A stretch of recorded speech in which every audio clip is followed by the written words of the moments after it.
L'exercice 6, tout à l'heure j'ai oublié de dire qu'ensuite vous placez ces fractions sur la droite graduée. Donc là pas de souci, hein, vous n'avez qu'à compter. Donc on compte l'écart.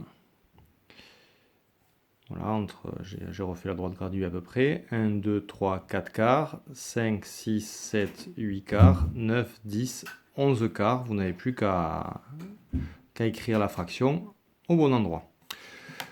On passe à une autre partie, l'équivalence entre fractions. Donc ça reprend un peu l'exercice 8, mais bon, ça va vous parler pour l'exercice 8. Mais là, je vais faire une explication plus générale. Alors prenons toujours, bon, on va dire un gâteau. Hein. Vous voyez 3 gâteaux équivalents, mais ils n'ont pas été partagés de la même façon. Donc dans le premier, vous voyez, c'est partagé en 4, donc c'est des quarts. Je vais en couper 2 morceaux. J'ai 2 quarts. Vous remarquez que j'ai pris la moitié du gâteau.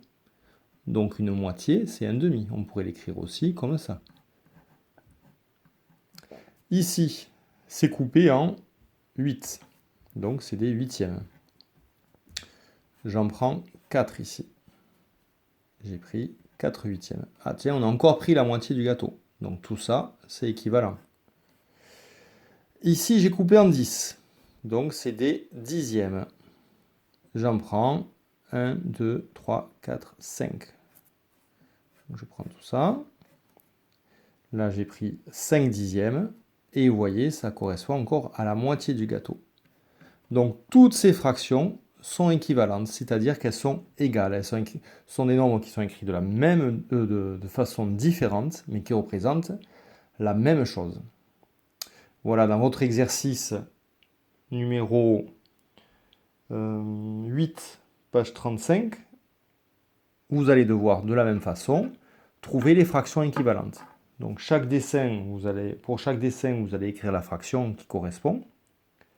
Puis vous allez voir celles qui sont équivalentes. Il suffit de regarder la partie colorée en verte. Si elles représentent la même chose, c'est qu'elles sont équivalentes. Voilà, bonne journée, à bientôt.